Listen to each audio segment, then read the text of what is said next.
কালবনের জঙ্গলে একটা অদ্ভুত নীরবতা ছিল। দিনের বেলা সব ঠিকঠাক, পাখিরা ডাকে, হাওয়া বয়ে যায়, কিন্তু সন্ধে নামলেই সবাই থমকে যেত, কারণ জঙ্গলের মাঝখানে ছিল এক ভয়ঙ্কর ঝিল। দিনের আলোয় কিছুই হয় না, কিন্তু একটু অন্ধকার নামলেই সেই ঝিল যেন বদলে যেত। যেই সেখানে জল খেতে যেত সে আর ফিরে আসত না। কোথায় হারিয়ে যেত কেউ জানত না। তাই জঙ্গলের সব প্রাণী, এমনকি রাজা সিংহ নিজেও সেই ঝিলকে রক্তপিপাসু ঝিল বলে ঘোষণা করেছিলেন।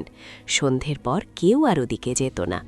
ঠিক তখনই একদিন জঙ্গলে আসে এক নতুন বানর। খরগোশের সঙ্গে তার দেখা হয়। খরগোশ অবাক হয়ে জিজ্ঞেস করে, বানর ভাই, তুমি কে? আগে তো কখনো তোমাকে এখানে দেখিনি। বানর হেসে বলে, খরগোশ ভাই, এতদিন আমি শহরের চিড়িয়াখানায় ছিলাম, আজ মুক্ত হয়ে এসেছি। এই জঙ্গলে কি আমার থাকার জায়গা হবে? খরগোশ খুশি হয়ে বলে, অবশ্যই, এটা আমাদের সবার বাড়ি।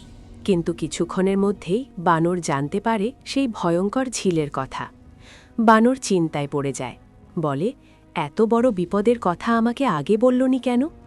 খরগোশ লজ্জা পেয়ে বলে, ভুলে গিয়েছিলাম ভাই, ভেবেছিলাম তুমি তো গাছে থাকো, ঝিলের দরকার কি? ঠিক তখনই বানর বলে, আরে, এই মাত্রই তো সেই খুনি আমাকে ধরতে এসেছিল, আমি অল্পের জন্য বেঁচে গেছি। খরগোশ অবাক হয়ে বলে, তুমি কি সেই খুনিটাকে দেখেছ? বানর বলে, হ্যাঁ, কিন্তু তোমরা কি আজ পর্যন্ত কাউকে দেখোনি?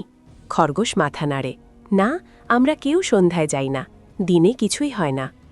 বানর তখন সোজা চলে যায় সিংহ রাজার দরবারে। সব প্রাণী জড়ো হয়। বানর বলে, রাজামশাই, ঝিলটা খুনি নয়, ঝিলের ভেতরে লুকিয়ে আছে এক কুমির। সারা দিন সে জলে লুকিয়ে থাকে, সন্ধ্যা নামলেই বেরিয়ে এসে জল খেতে আসা প্রাণীদের ধরে খেয়ে ফেলে। সবাই অবাক, কেউ বিশ্বাসই করে না। কেউ বলে, বানর ভাই মজা করছে, কেউ বলে, এতদিন কেউ দেখেনি, তুমি কিভাবে দেখলে?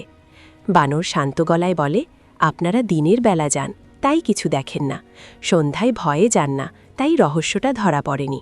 খুনি ঝিল নয়, খুনি হলো সেই কুমির। অনেক তর্কের পর সবাই বলে, যদি সত্যি হয় তবে প্রমাণ করো।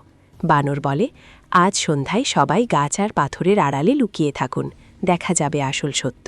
সন্ধ্যা নামে, চারদিকে নিস্তব্ধতা। বানর ঝিলের ধারে গিয়ে বড় বড় পাথর ছোড়ে।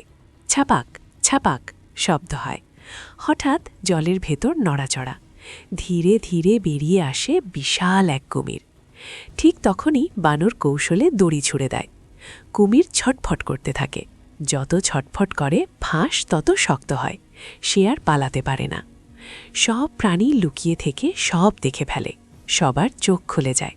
সিংহ রাজা গর্জে ওঠে, আজ থেকে এই ঝিল আমাদের। এখন থেকে সবাই দিন রাত নিশ্চিন্তে জল খেতে পারবে। সবাই খুশিতে নাচতে থাকে।